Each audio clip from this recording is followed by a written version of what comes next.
Buong kaganatong tanan kamang yan. So, panibagong araw, panibagong video na po deta. So, magluto deta karon og buttered sardines with eggplant and egg. So, magit og butter. Luto na dayon nato ang garlic. Lagyan na lang natin ang garlic. Pagkatapos ng lagyan ng garlic, lagyan agad ng tomato with onion plus chili. Ilagyan na natin yan. Mikos-mikosin natin. Pagkatapos natin mag-mikos-mikos, naluto, pakuluan saglit. Then, lagay natin ang eggplant. Pagkalagay natin ng eggplant, pakuluin natin saglit. Lagyan natin konting asin. Mikos-mikosin ulit natin. Pagkatapos natin ulit mag-mikos-mikos, pakuluin.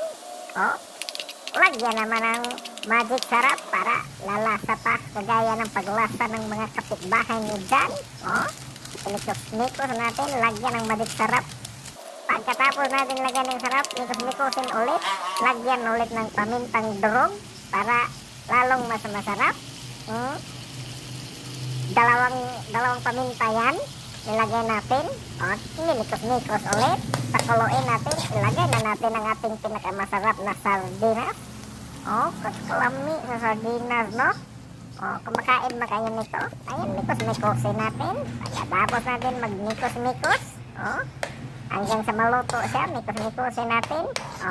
Pakuluan saglit. Ilagay natin ang itlog natin. Ang egg.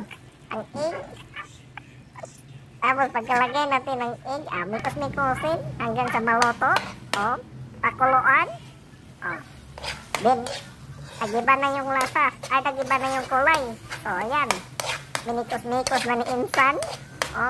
Ang ating itlog na nilagyan natin ng sardinas with talong. Dayon ilagay natin ang onion leaves para maging kukulay ang ating pagkain. Tingnan nyo mga insan, masarap yan. Subukan nyo lang ang buttered sardines with eggplant and egg. Mikos na natin insan kasi luto na yan. Diba? Sarap yan. Kagaling mikos-mikos. Then okay na. Andito na. Nag-iba na naman yung kulay niya sa itlog na mga pula-pula. Sarap niyan. Parang pizza lang. Na naka-oven. Yan ang butter sardines with egg and eggplant. Thank you so much and God bless.